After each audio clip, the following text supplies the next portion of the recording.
दोस्तों बहुत बहुत स्वागत करता हूं आप सभी का। आज है 1 दिसंबर। आज से संसद के शीतकालीन सत्र की शुरुआत हो रही है। 3 बड़े मुद्दों पर संसद में चर्चा होने की संभावना है। हालांकि अभी से संसद में हो हंगामा जारी है। विपक्ष लगातार सरकार पर सवाल खड़े कर रहा है। अगर मैं मुद्दों की बात करूं तो एसआईआर इस समय सबसे बड़ा मुद्दा बन चुका है। उसके बाद प्रदूषण सबसे बड़ा मुद्दा है और इसके अलावा राष्ट्रीय सुरक्षा एक बहुत बड़ा मुद्दा सामने आया है। लेकिन आज जब प्रधानमंत्री संसद भवन पहुंचे तो उन्होंने एक बेशर्मी भरा बयान दिया और ये बयान दोस्तों आपको सुनना चाहिए। वो वीडियो मैं आपको दिखाऊंगा। साथ ही साथ बीएलओस की मौत पर चुनाव आयोग ने किस तरीके से संवेदनहीनता दिखाई है। जहां एक तरफ बीएलओस की मौत पर लोग गमजदा हैं तो वहीं चुनाव आयोग जश्न की तस्वीरें साझा कर रहा है और वो अपनी किरकिरी करा रहा है। इस बीच बीएसपी चीफ मायावती ने बहुत दिनों के बाद एसआईआर के मुद्दे पर चुनाव आयोग को आईना दिखाया। मायावती जी ने क्या कहा है वो भी मैं आपको दिखाने जा रहा हूं। लेकिन सबसे पहले मैं आपको प्रधानमंत्री का ये वीडियो दिखाने जा रहा हूं, जिसे देखकर आप लोगों को हंसी भी आ सकती है और गुस्सा भी आ सकता है। क्योंकि एक तरफ दिल्ली की जनता प्रदूषण से बेहाल है, परेशान है, मरी जा रही है जनता। दूसरी तरफ प्रधानमंत्री लोगों से कह रहे हैं कि मौसम का मजा लीजिए, मुस्कुराइए कि आप दिल्ली में हैं। देखिए दोस्तों एक छोटा सा क्लिप। आप भी मौसम का मजा लीजिए, आप भी मौसम का मजा लीजिए।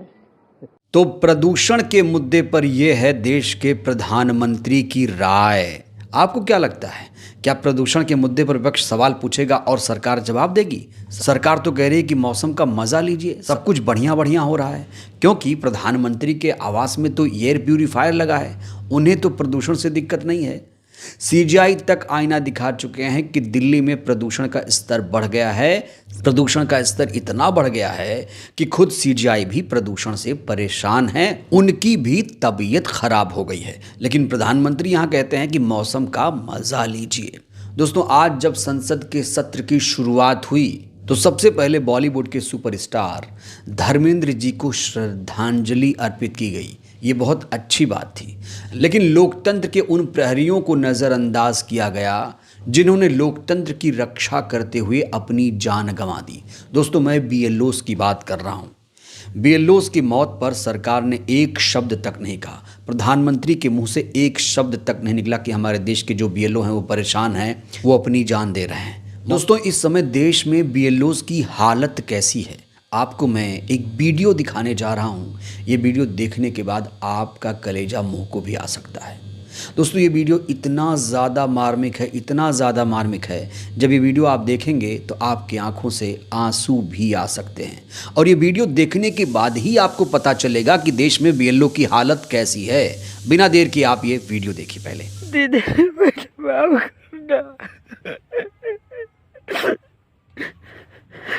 मैं तुम्हारे विश्वास पे खड़ा नहीं होता पाया। मम्मी प्लीज बच्चों का ख्याल रखो। मेरे सारे बढ़ाने क्या होगा? मैं चुनाव के इस खाते में समझ रहा, काश मैं इसमें निपुण हो पाता।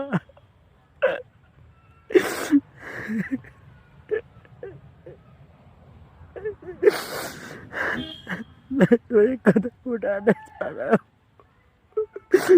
इसका स्वयं मैं ही जिम्मेदार हूँ। इसमें किसी का कोई दोष नहीं है, मेरे परिवार को कुछ नहीं कहना है। दोस्तों ये बीएलओ सर्वेश का वीडियो है जिन्होंने मरने से पहले ये वीडियो देश की जनता के लिए जनहित में जारी किया था। लेकिन अफसोस की बात तो ये है कि इस वीडियो को देखने के बाद भी चुनाव आयोग की आंखें नहीं खुली। चुनाव आयोग ने सर्वेश की मौत पर एक शब्द नहीं कहा। एसआईआर में लगे बीएलओज को श्रद्धांजलि देने के बजाय चुनाव आयोग ने ये वीडियो शेयर किया। दोस्तों, जश्न का वीडियो शेयर किया है कि हमारी टीम बहुत खुश है, हमारी टीम बहुत मेहनत से काम कर रही है। बड़ा सवाल यह है कि चुनाव आयोग आखिर इतनी बेशर्मी लाता कहाँ से है? सर्वेश की मौत पर उसने एक शब्द क्यों नहीं कहा? क्या वो सर्वेश की मौत पर एक शब्द भी नहीं बोल सकता? और मुख्य चुनाव आयुक्त ज्ञानेश कुमार कहाँ छुपे बैठे हैं? ज्ञानेश कुमार सामने क्यों नहीं आ रहे हैं? ये ट्वीट का खेल क्यों खेला जा रहा है? देश में अलग हालात पैदा हुए हैं। एसआईआर की बदरंग तस्वीरें दिखाने के बजाय यहाँ जश्न की तस्वीरें साझा की जा रही हैं। इनके जो कर्मचारी अधिकारी हैं वो डांस कर रहे हैं, इन्हें नचाया जा रहा है, रील बनाया जा रहा है। देखिए दोस्तों, ये है चुनाव आयोग की सच्चाई। चूंकि आज संसद के शीतकालीन सत्र की शुरुआत हो रही है, इसलिए मायावती जी ने भी इस मुद्दे पर अपनी राय रखी है। उन्होंने देश में हो रहे बीएलओज की मौत को लेकर, चुनाव आयोग की संवेदनहीनता को लेकर एक पोस्ट एक्स पर किया है। उन्होंने लिखा है कि संसद का शीतकालीन सत्र आज से शुरू हो रहा है, जिसके हर सत्र की तरह इस बार भी काफ़ी हंगामेदार होने की संभावना व्यक्त की जा रही है। किंतु हमारी पार्टी चाहती है कि संसद के दोनों सत्र सुव्यवस्थित और शांतिपूर्ण तरीके से संचालित हों, ताकि देश और जनहित के ज़रूरी और अहम मुद्दों में भी, खासकर राजधानी दिल्ली आदि में वायु प्रदूषण के कारण आ रही भारी परेशानी। दोस्तों, आपको बता दें कि इस समय मायावती जी दिल्ली में हैं और दिल्ली में प्रदूषण चरम पर है। जहां एक तरफ प्रधानमंत्री कहते हैं कि मौसम का मज़ा लीजिए, वहीं पर मायावती जी बता रही हैं कि प्रदूषण दिल्ली में कितना घातक हो चुका है। उन्होंने कहा है कि वोटर लिस्ट के सघन रिवीजन अर्थात एसआईआर को लेकर व्यवहारिक तौर पर हो रही परेशानियों, आपत्तियों और इस काम में लगे मुख्य कर्ताधर्ता बीएलओ की दिक्कत और उनके द्वारा की जा रही खुदकुशी आदि की दुखद घटनाओं पर सही से चर्चा हो सके और इनका उचित समाधान निकलने की दिशा में सार्थक प्रयास हो। केवल आरोप प्रत्यारोप लगाने से काम नहीं चलेगा, बल्कि व्यापक देश और जनहित साधने हेतु संसद को सुचारू रूप से चलाने के लिए सत्ता और विपक्ष दोनों को राजनीतिक स्वार्थ से ऊपर उठकर पूरी तरीके से संवेदनशील और गंभीर होने की ज़रूरत है। यही आग्रह है। मायावती जी बीएसपी की सुप्रीमो हैं, उनके पास एक सांसद है, लेकिन फिर भी वो देश की समय चिंता कर रही हैं।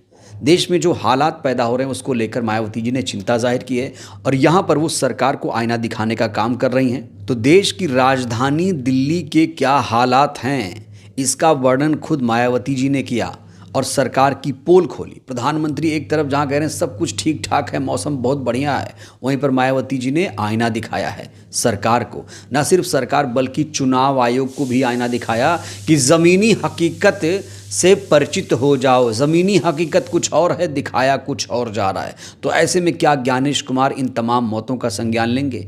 चुनाव आयोग की संवेदनहीनता को देखते हुए नेहा सिंह राठौर ने भी एक ट्वीट किया है। उन्होंने लिखा है कि जान गंवाने वाले बीएलओ सर्वेश सिंह की इन आँखों को सुना गया होता तो आज वो जिंदा होते।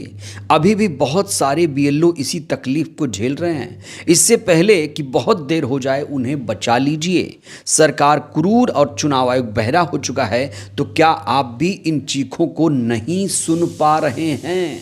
यहाँ पर कह रहे हैं कि चुनाव आयोग बहरा हो चुका है। तो चुनाव आयोग बहरा नहीं हुआ है, वो बहरा अंधा होने का इस समय नाटक कर रहा है। चुनाव आयोग को कुछ भी सुनाई नहीं दे रहा है। चुनाव आयोग को जो भी निर्देश सरकार से आते हैं सिर्फ वो उसमें दिलचस्पी लेता है। बाकी बीएलओज की मौत हो, एसआईआर में धांधली हो जाए, लगता है इससे उसे कोई फर्क नहीं पड़ता है। तो अब आज से और 19 दिसंबर तक संसद के शीतकालीन सत्र की शुरुआत हो गई है। क्या इस सत्र के दौरान गंभीर मुद्दों पर चर्चा होगी, व्यापक चर्चा होगी, सार्थक चर्चा होगी, सकारात्मक चर्चा होगी? दोस्तों, आपको इस सत्र से कितनी उम्मीदें हैं और चुनाव आयोग पर आपको कितना भरोसा है, इस सरकार पर आपको कितना भरोसा है? राय दीजिएगा। धन्यवाद।